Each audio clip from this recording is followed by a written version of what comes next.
The Joan mansion was eerily silent that night. Only the faint ticking of the antique clock echoed through the grand living room, sharp, steady, and merciless. The marble floors gleamed under the dim chandelier, catching the reflection of Jungkook's shoes. As he stood motionless near the window, his phone screen still glowed in his hand, a single message open. Words he had read at least a dozen times by now.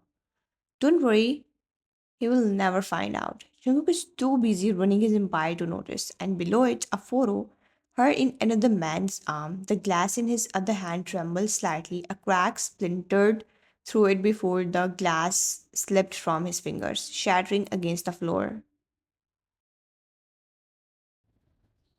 Jungkook didn't flinch, his expression didn't change. The only movement was the slow rise and fall of his chest as he exhaled, long, deliberate, controlled. Then came the sound of heels. Hannah's heels, she entered the room like nothing was wrong, perfume trailing, lips curved in that practiced smile that used to charm him. But tonight it only sickened him. Where were you? Hannah froze for a second, caught off guard by the tone. Too calm, too measured. She forced a laugh. I went out with friends. Why? You look like you have seen a ghost. Jungkook turned slowly, eyes like polished obsidian, no warmth, no emotion. He tossed the phone onto the coffee table. Then maybe you should explain this ghost's name. Minho, was it? The color drained from Hannah's face. Her hand shook as she reached for the phone, but Jungkook's voice stopped her mid-step. Don't touch it. His tone sliced through the air like a blade. Hannah flinched. Jungkook, it's not what it looks like. I swear he's just a friend. He was drunk and you were what? The comforting girlfriend? He took a slow step forward, each one echoing across the marble like thunder. You lied to me, Hannah. In my house, in my bed, you lied as if my name meant nothing. Hannah's eyes filled with tears. Please, Jungkook, listen. I'm listening.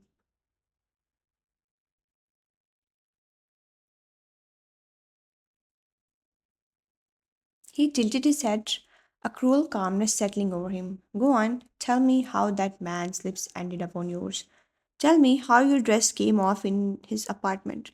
The air thickened, Hannah broke, falling to her knees, sobbing, her perfect image shattered. I made a mistake. I was lonely. You were always busy. So you decided to keep yourself entertained. His jaw clenched, but his voice stayed deadly even. I could forgive a lie. I could even forgive disobedience, but betrayal. He leaned closer, his whisper colder than the night itself. Betrayal has consequences, Hannah. And then footsteps, soft, hesitant ones. Wine appeared at the doorway, holding a folder against her chest.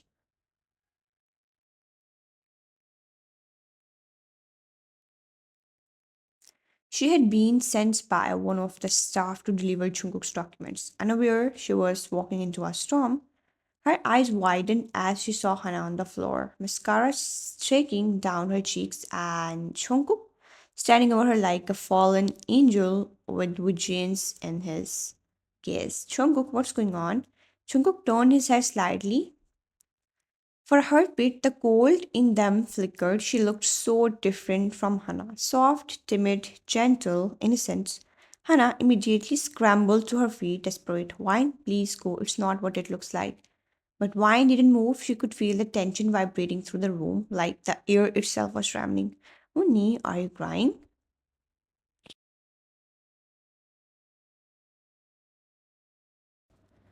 Your sister has a talent for pretending wine. You might want to learn from her. Hannah's tears turned frantic. Jungkook, please don't drag her into this. Oh, I won't drag her into it, Hannah. He stepped closer to wine, his voice dropping to a whisper. But someone will pay for what you have done.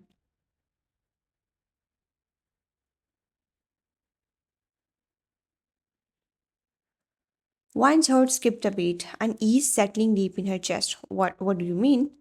You will find out soon enough. He turned away, straightening his suit as if the storm had passed. Pack your things by morning. I don't want to see a trace of you in this house.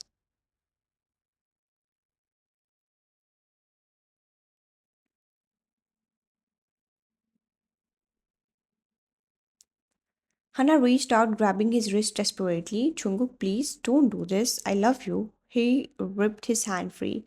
You don't even know what love is. He walked past both sisters, leaving only the sound of his footsteps fading down the hall. One stood frozen, torn between pity and fear.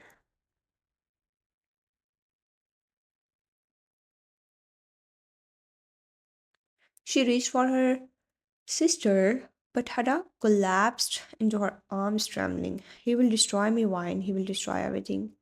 Wine looked toward the hallway where Jungkook had disappeared, her heart pounding, and somewhere deep inside, a quiet dread told her Hana was right. But she didn't yet know that the destruction wouldn't start with her sister.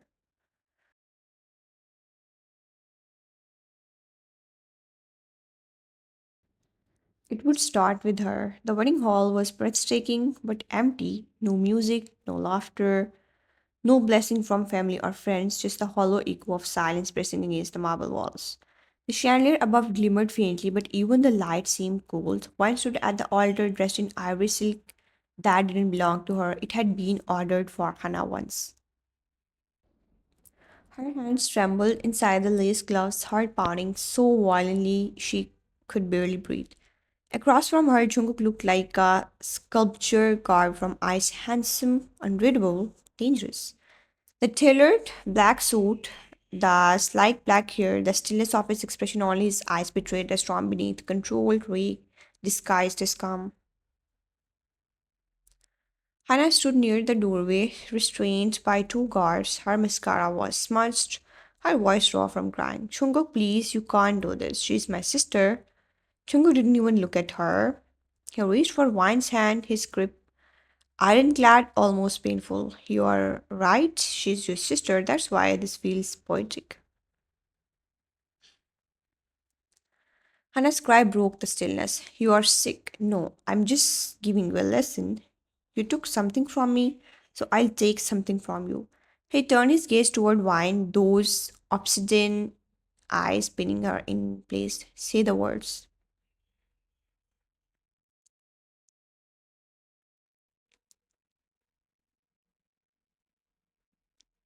Wine blinked, her lips trembling. I do. Jungkook leaned forward slightly, his voice dripping with mock affection. Louder, sweetheart. Don't want anyone thinking you are being forced. Her throat tightened, tears burning her eyes. I do. A faint smell curled Jungkook's lips.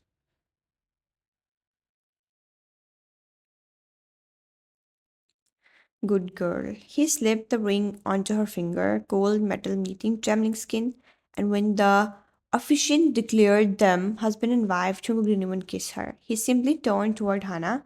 If she can betray me, I'll make sure she watches someone else take her place.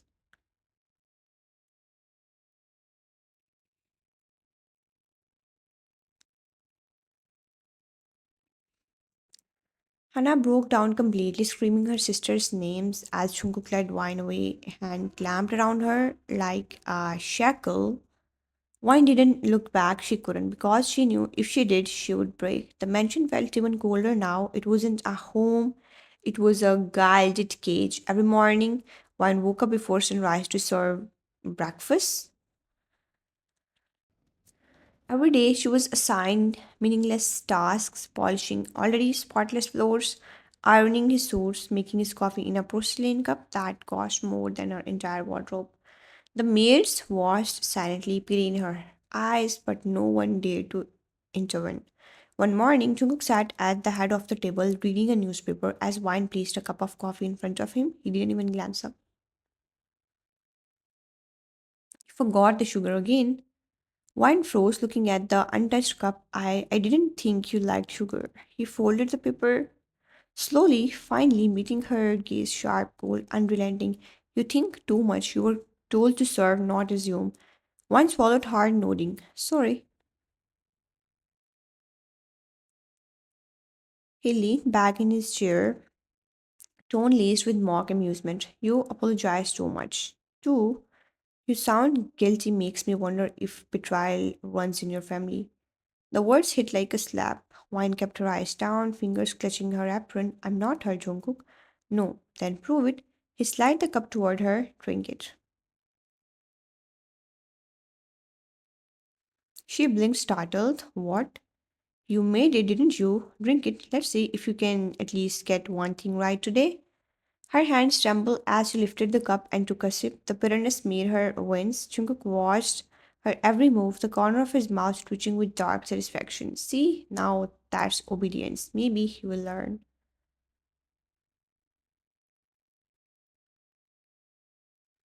Wine set the cup down carefully, voice small. Why are you doing this to me? He stood moving closer, the scent of his cologne, sharp and intoxicating, invading her space. Because your sister hurt me, and you look too much like her.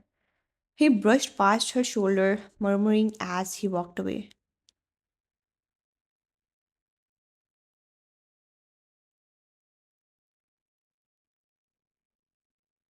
But don't worry, Mrs. Joan, I'll make sure you don't end up like her, unless you give me a reason. That night, she cried herself to sleep on the couch in the corner of their vast bedroom, but when she woke up, a blanket had been draped over her. She looked toward Jungkook's side of the bed, empty.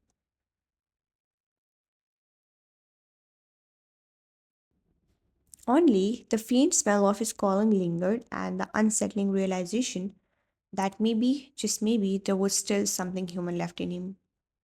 The clock struck midnight inside Jungkook's mansion. Rain tapped against the tall windows of his office, sliding down the glass like quiet tears. The room smelled of whiskey and paper, scent of power and exhaustion. Behind the magnet desk, Jungkook sat half lit by the golden flame of a single candle, sleeves rolled up, tie loosened, his jaw sharp as if carved from frustration itself. Wine paused at the door, holding a tray, steam curled from the cup of tea she had made him. Her hands trembled slightly as she knocked. You asked for this, Mr. Jones. He didn't look up. Leave it there. She set it down quietly, ready to turn back, but his voice stopped her halfway. Tell me, Mrs. Jones, do you actually know how to make tea or do you ruin everything you touch? Her lips parted, but no words came. The jab stung sharper than she expected. I'm trying.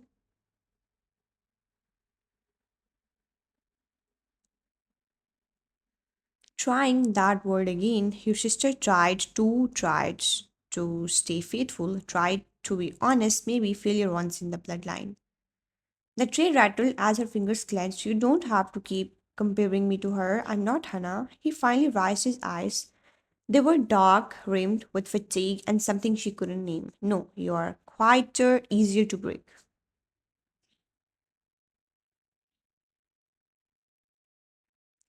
The cruelty in his tone was deliberate. He wanted to see her flinch, and she did. Silence followed, heavy and suffocating, broken only by the steady drip of rain. Wine gathered what courage she had left. Do you hate me that much? Jungkook rose from his chair, moved toward her with the slow, dangerous grace of a predator. The whiskey glass hung loosely between his fingers. Hate is simple, you make everything complicated. She swallowed, then stopped hurting me. He set the glass down beside her on the table, a little too hard. Amber liquid sloshed over the rim. If I stop, I might start feeling something worse. Her eyes glistened. What could be worse than hate?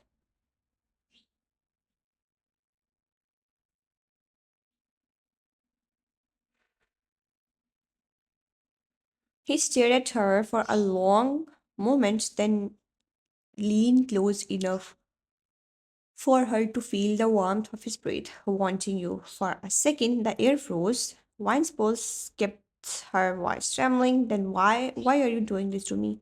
He looked away, jaw tightening. Because I can't stop thinking about you, and I hate it. The confession fell between them like glass shattering quiet, but irreversible. For once, his eyes were not cold, they were tormented, full of guilt and longing he couldn't hide. Wine took a hesitant step back, her heart pounding. You don't have to destroy me to feel less broken, Jungkook.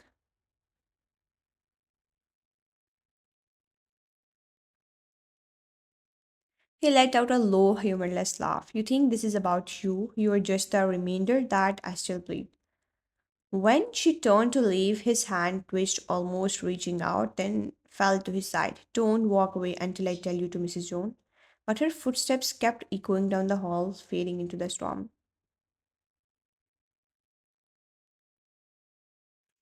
And Jungkook stayed behind, staring at the candlelight flickering against the wall, realizing too late that for the first time his cruelty hadn't given him control, it had exposed him.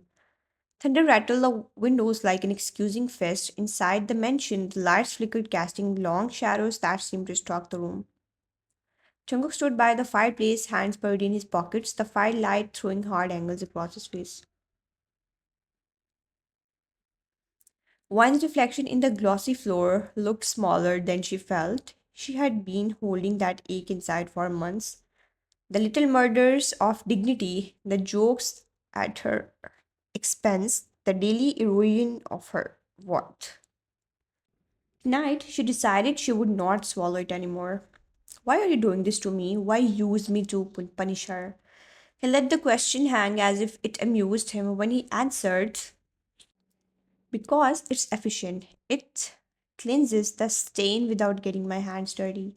The statement landed like a stone, one's finger curled into her palm. You can't play with people's lives and expect no consequences.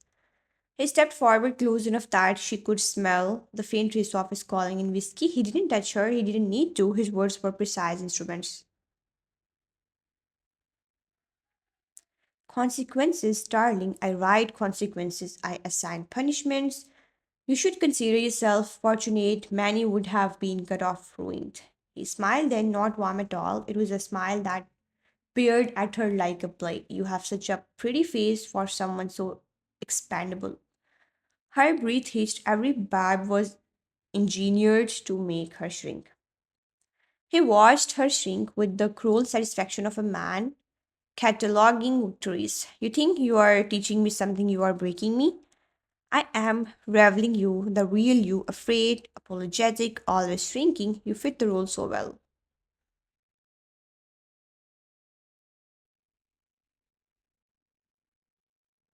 She tried to steady herself. I'm not a role. He stepped back and shrugged as if the last few months were no more significant than a fog on his shoe. Titles look better on paper like an execution. Mrs. Joan, it's amusing. You parody it like it means something. You married me to humiliate her. You never loved me. His eyes darkened in a flash that almost looked like pain, and it made him more dangerous, not less. Love is for foolish novels and soft men. I prefer results. You are a result, visible, vulnerable, easy to manipulate.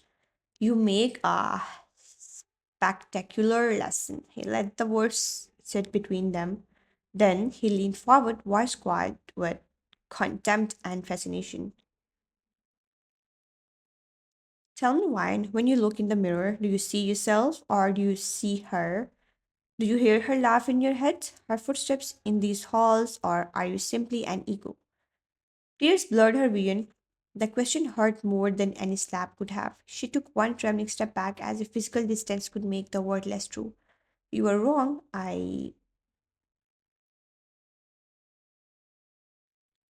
No, I'm never wrong about people I meet them. I anticipate them. You are obedient because you want to belong.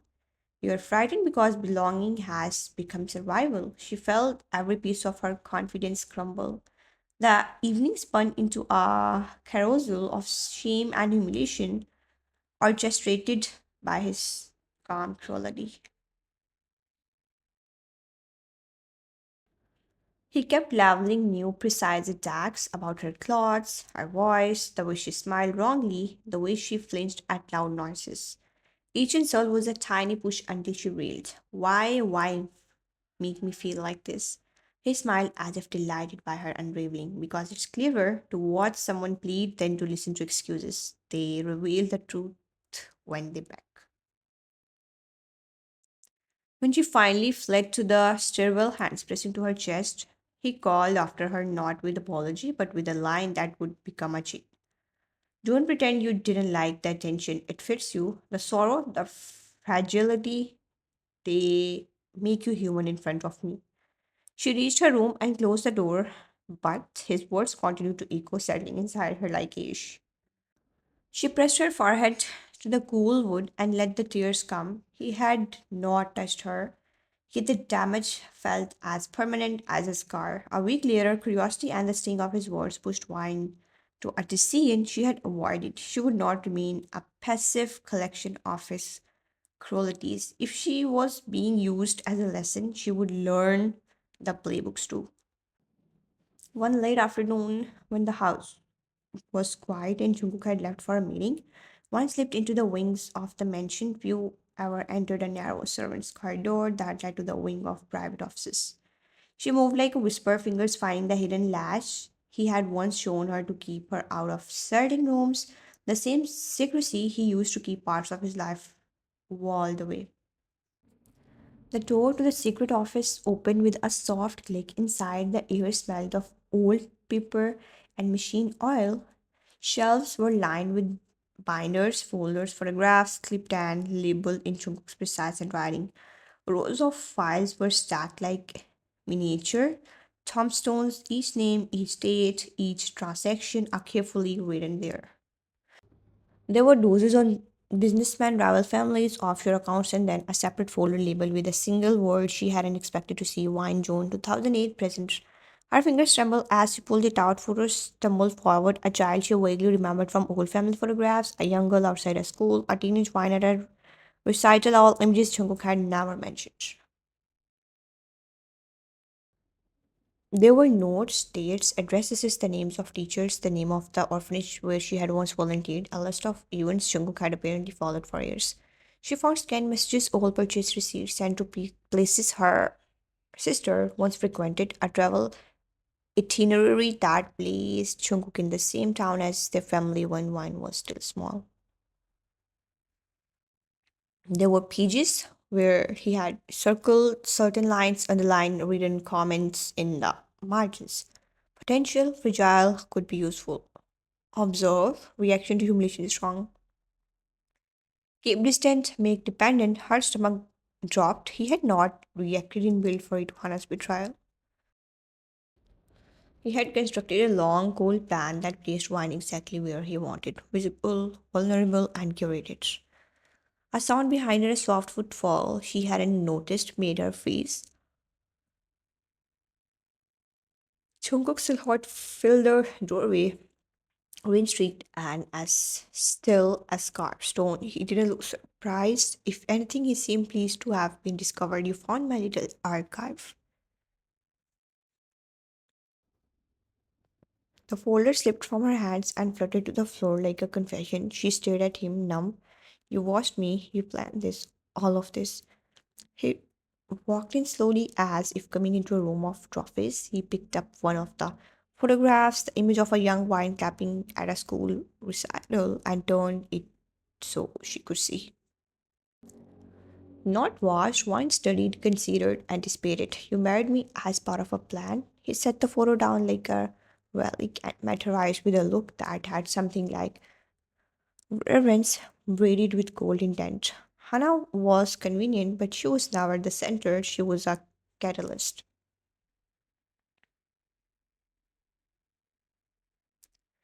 The word catalyst ended with mechanical finality. One's mind raced her entire life.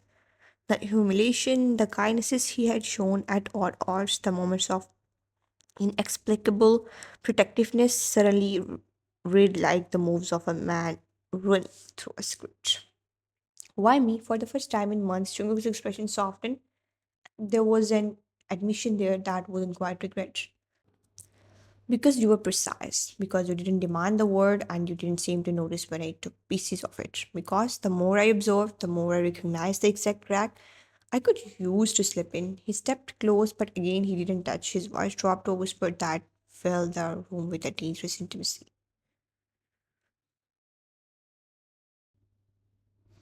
You were never her punishment, Wine. You were my obsession. The sentence hung between them like a shadow. It explained everything: the cruelty, the care, the impossibility of escape. He had not married to punish on Hannah. He had engineered a situation where he could possess her, watch her, and shape her into something that satisfied a private hunger only he understood.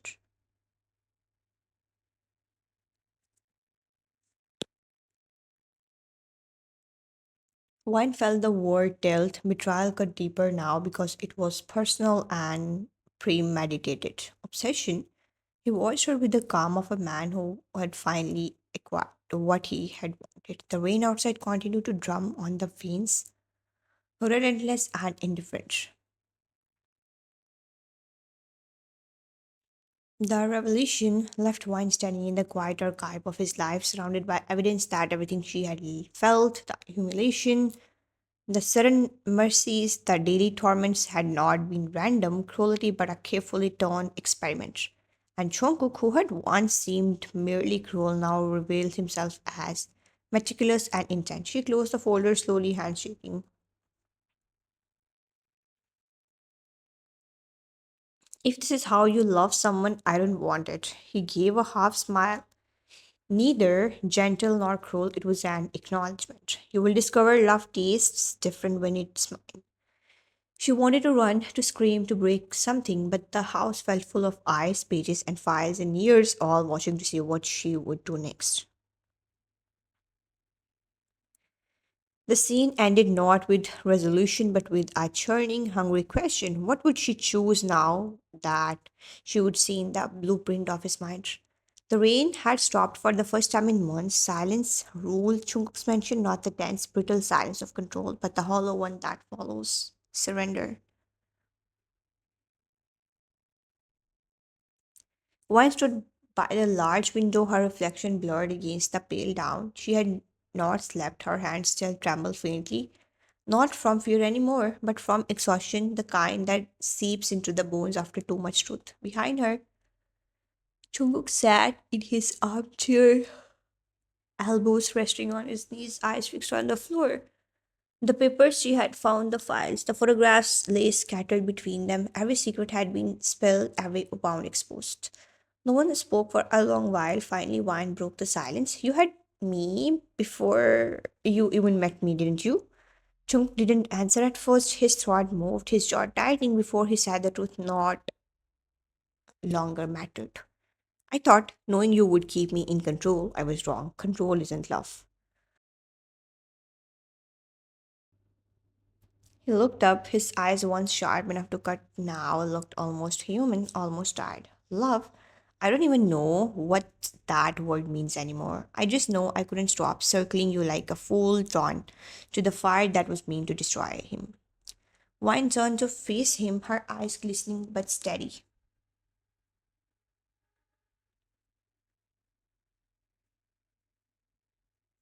You did destroy me, Jungkook, but in the process you lost yourself too. The words hit him harder than any slap could.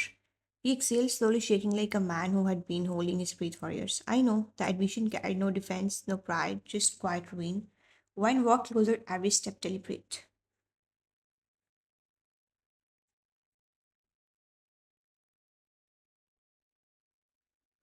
When she stopped in front of him, he didn't move, didn't reach for her, didn't dare. She knelt and picked up one of the photographs from the floor. A picture of her younger self smiling under the sun. She held it up between them. This girl, she didn't deserve any of it. The games, the manipulation, the revenge. I never wanted to hurt her.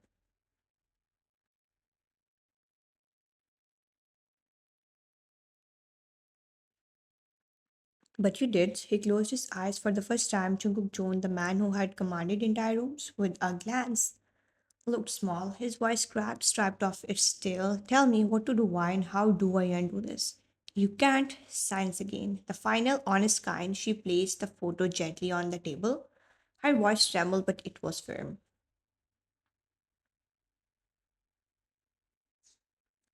I don't hate you, Jungkook, but I can't love you either. Not anymore. You buried whatever could have been under your obsession. He stood now, stepping closer, not dominant, not cool, just broken. Will you ever forgive me? Wine looked up at him, eyes filled with something he couldn't name, brief, pity, clear.